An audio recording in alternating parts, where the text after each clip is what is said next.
Tuesday.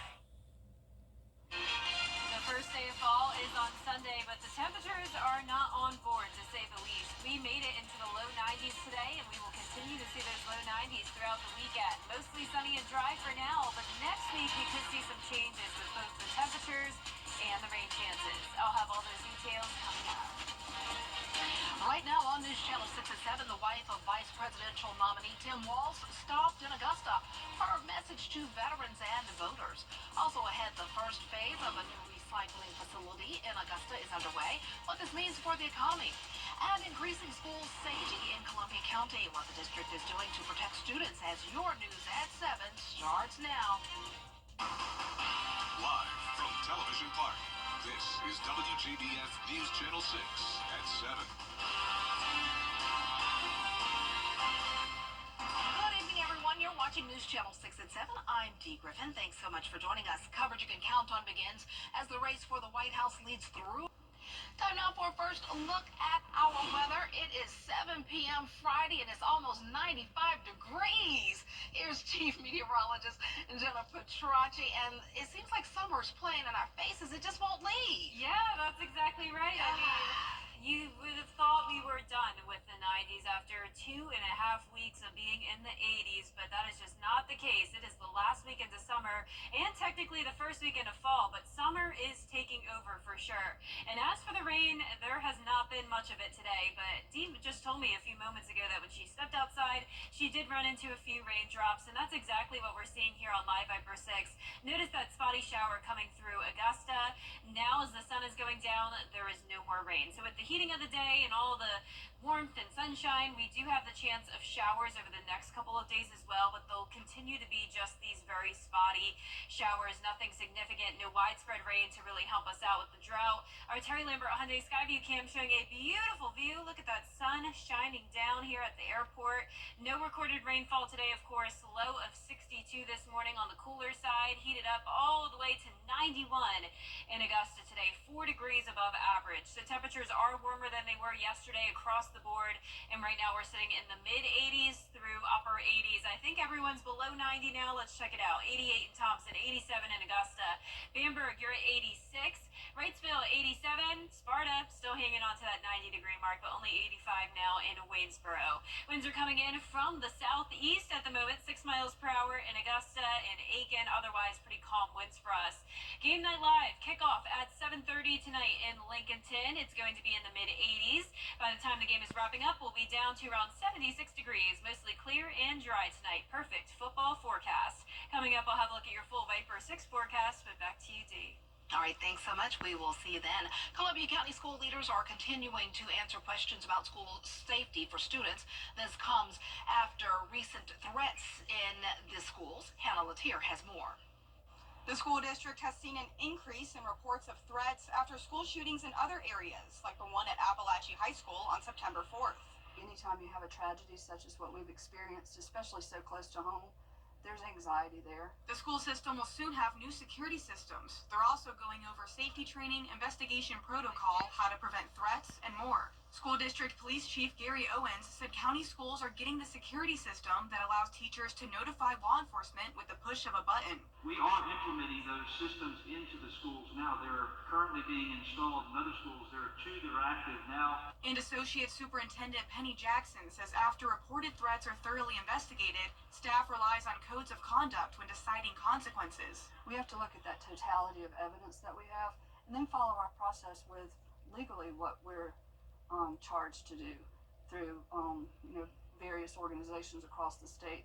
There's things in place that we have to make sure that due process is afforded and that we make sure that we're put students in the right placement. Chief Owens says the internet has played a big role in circulating these threats, real or fake. His team pairs up with various law enforcement agencies to investigate them. We work in conjunction with them to find out if that threat is credible, if it doesn't have the means. We go to the homes and we visit the families and we talk about the situation that came up. Jackson urging parents to communicate with their children about the severity of threats and to notify the school district if they hear or see anything. It's always going to be our process to reach back out to parents when they bring that concern to us. And certainly if they call us and let us know that they have these concerns, anything we can share, we will definitely share to try and help them feel comfortable with the situation. And the school district has more information about school safety and state codes on its website. We'll have a link to that at WJBF.com. In Evans, Hannah Latier, WJBF News Channel 6.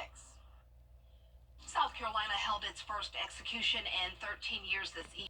South Carolina held its first execution in 13 years this evening, which started at 6. Freddie Owens, the man convicted of shooting and killing store clerk Irene Graves at a Greenville convenience store 27 years ago, was executed by lethal injection. Appeals to the South Carolina Supreme Court and the Fourth Circuit Court of Appeals have been rejected. Owens declined to choose between 3 execution methods, so his attorney chose lethal injection.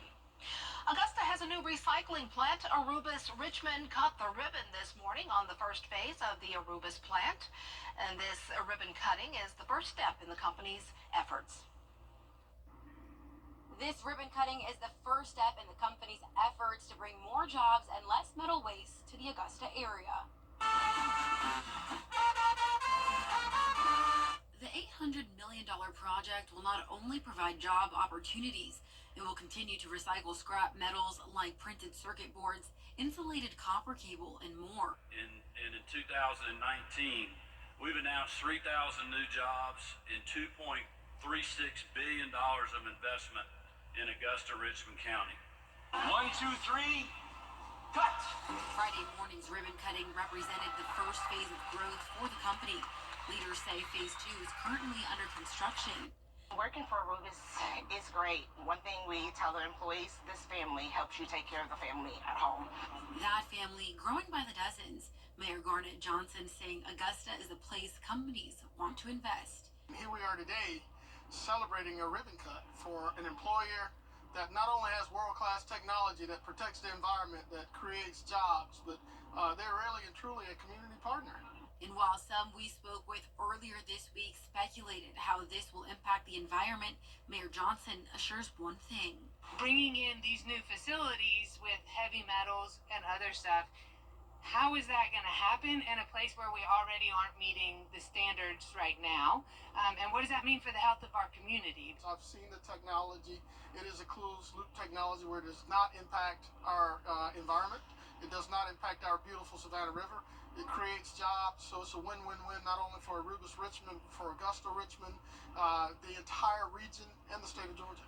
The new cutting-edge facility will process more than 180,000 tons of complex recycling material and 200 new jobs. In Augusta, Bria Smith, WJBF News Channel 6. All right, so the Heart is back in downtown Augusta this weekend. Gates open this afternoon at 5:30 for the 43rd year of the event. Vendors and festival goers tell photojournalist Ricky Jones the multitude of reasons to keep coming back to the annual festival. I think it's the friendship of all of the people here, all the volunteers, the people that run the show, all of the other artists. So many wonderful friends that I've made here over the years. It's just wonderful. I just love this show. It's just fun. The food, definitely the food. The food is so many options. It's great. What's your favorite place to get food? Greece, 100% Greece. The gyros and the feta cheese fries. The festival has 5 stages of non-stop entertainment from hip-hop to jazz and even rock. Admission badges are available for $20. The event ends on Sunday. Coming up, growing controversy around North Carolina's Republican governor candidate. How it may impact the presidential race when coverage you can count on continues. Read a book? ABC News, New York. Well, we had some spotty showers earlier today, but the rest of your Friday will be warm and dry. Great night to be out and about, and this weekend looks great as well, but it will be hot.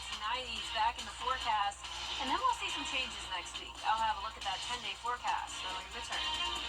Happy Friday. Great deals on furniture. Join attorney M. Austin Jackson, the Augusta Guy, for legal insights every Monday and Tuesday afternoon. Don't miss the Legal Minute, brought to you by M. Austin Jackson, attorney at law. Let's face it, news is complicated. That's why WJBF.com makes it easy. Get clear, accurate stories that don't waste your time. Plus, get the latest video in one click with WJBF Plus. Get it all at WJBF.com. Now, your most accurate accurate forecast with WJBF Live Viper 6. Welcome back and happy Friday. What a stunning sunset to finish off the work week. We are seeing this lovely view here on our Terry Lambert Hyundai Skyview Cam in Swainsboro. Temperatures are in the upper 80s still, feeling like 90 degrees. Southeast winds of 6 miles per hour, dew point of 66. Mid to upper 80s across the board now. Looks like everyone is below the 90-degree mark, but it was a pretty hot day. A lot of us made it into the low 90s. Spotty showers here and there, but all of the CSRA nice and dry now that the sun is setting. Water vapor showing a lot of dry air in place, so that's why we don't have any widespread rain chances over the next few days. It'll be a great night for some outdoor dinner plans. Temperatures in the mid-70s, feeling pretty comfortable under mostly clear skies. For your weekend forecast, summer turns to fall, but the temperatures are saying differently. 90 on Saturday, 93 for that first day of fall on Sunday, but we will still have some cooler mornings in the mid-60s. So at least our lows aren't going back into the 70s like we typically have in the summertime. And we'll see those highs in the low 90s all the way through next Wednesday. Then a pretty steep drop off to 86 on Thursday, 84 this time next week. So we are in the drought, the first and second phase of drought in the CSRA, and these 10% chances of rain is not really going to help with that. We have under an inch so far at Augusta Busch Field for the month of September. Eventually, by the middle to end of next week, we could see some beneficial rainfall moving in, and that'll be due to the tropics, and I'll get into that in a moment. But in the meantime, tonight at 10 o'clock, nice and dry, mostly clear skies, and a dry start to your Saturday. Then as we go into the afternoon and early evening with the heating of the day, we could see a few more showers develop similar to today. Nothing to disrupt your plans, though. It will be a great weekend for arts in the heart or anything you want to do outside. Sunday morning also starting out dry, and then a repeat forecast. A few spotty showers in the afternoon and early evening. Now on to the tropics. It's this area in orange here. 50% chance of development of low pressure that could become tropical in the Caribbean Sea. From there, it moves into the Gulf of Mexico, and that will determine how many impacts we see here at home. So if it moves further towards the west, that will mean less impacts for us, but if it does go more towards the east into Florida and then eventually up to Georgia and the Carolinas, we could see a good amount of rain by around Thursday of next week.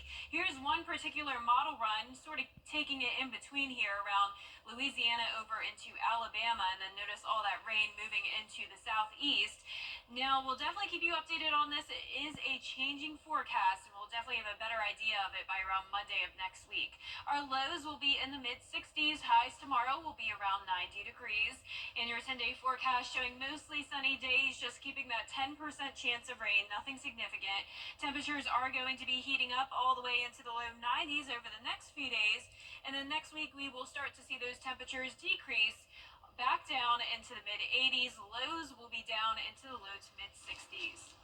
All right, well, we'll get down at some point. Yeah, it's but I do like the lows. Yeah. Yeah, at least we're below the 70-degree mark, like I mentioned, so that's good. That's good. That's good. No more complaining. Zip. Well, we hope you'll join Kira, John Hart, Ashley Brown, and the rest of the crew for the Game Night Live. That game, as always, will be broadcast live starting at 7:30 on MeTV. That's channel 6.2, and you can also stream it live at our website, WJBF.com. And later, join us for the most comprehensive coverage of high school football in this area. Gianna Cephalou, Graham Lee, and Mike O'Neill will take you to games around the CSRA for the best highlights and reaction to the biggest games. Football Friday night starts right here on WJBF at 11:35, just after News Channel 6 at 11. And we'll be right back. New Tundra, you can't always choose the weather, but you can choose your weather app. Go with the most accurate and most trusted, the Live Viper 6 mobile app. Download it today. Be the first to know with the Live Viper 6 mobile app. The People's Court, weekday mornings at 10 on News Channel 6. The WJBF Live Viper 6 Skyview Network is sponsored by Terry Lambert Hyundai. Low prices, big selection, and committed to quality customer service. Now to the FT. Not clean until it's Stanley Steamer Clean. Stanley Steamer gets your home cleaner. Well, it brings me great pleasure to introduce you to the newest member of the News Channel 6 family. Graham Montgomery Baker was born yesterday in Augusta. He is the grandson of Jenny Montgomery and her awesome husband, Scott. His parents, sweet Maddie and Justin, are doing just well. They're doing great. Look at Maddie. I remember when Maddie would come to the station and she was a little girl and hang out at my desk, and we just rearranged my desk all the time. Congratulations to her sweet, beautiful family. Isn't he a cutie pie? Welcome to the world, baby boy. Can't wait to meet him. Truly so cute. So cute. He's just perfect, and we can't wait to hold him. A bunch of aunties here. We can't wait. I'm so happy for you all. Congratulations. Our 10-day forecast showing a mostly sunny and hot weekend. 93 for the first day of fall. 10% chance of rain for now. Higher rain chances next week. And get out this weekend and do something fun and enjoy the weather. All right. That's our time for now. Thank you so much for joining us. We're always with you at WJBF.com. Entertainment Tonight, our buddies over there.